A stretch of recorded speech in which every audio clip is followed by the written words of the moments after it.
So I open up the two tails of the binding, and then I lay the binding ruler right in the middle, and I'm using the 2.5 binding width side of the ruler because my binding strips are 2.5.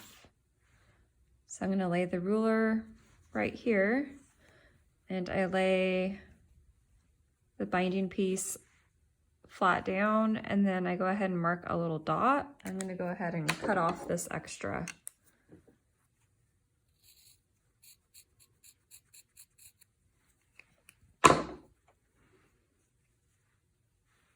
Okay, and leaving the ruler in the same position, lined up with the edge that I just cut, I'm going to take this top piece and lay it directly on top. And I'm going to go ahead and mark the binding right here, the little dot. And here, you can either just grab your scissors and go ahead and cut, or if you want, you could always extend the ruler to extend your line. And again, this is my cutting line.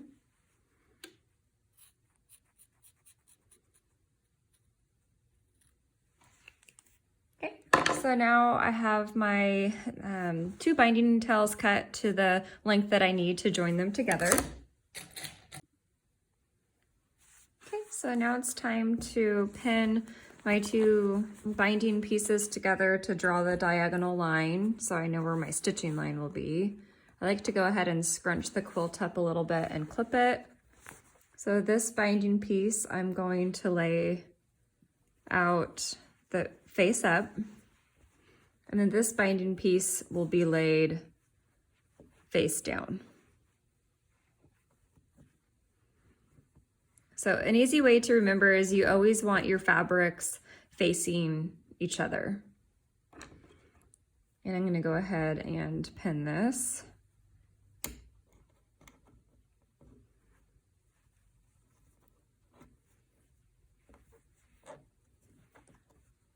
And another tip to remember is to always make sure that your raw edges are facing out.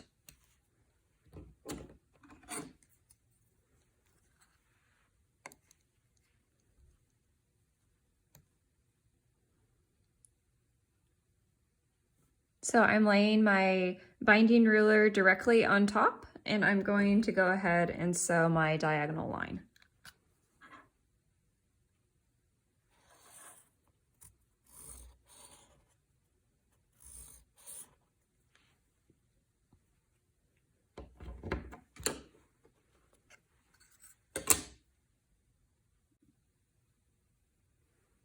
Okay, so I have my line sewn here, and I went ahead and used red thread so that you can see the stitches. I'm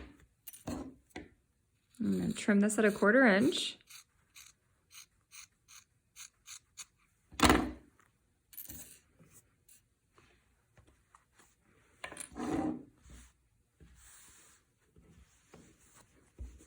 Okay, and when I lay this out, it's the exact length that I need to go ahead and start stitching. You can finger press this or use your iron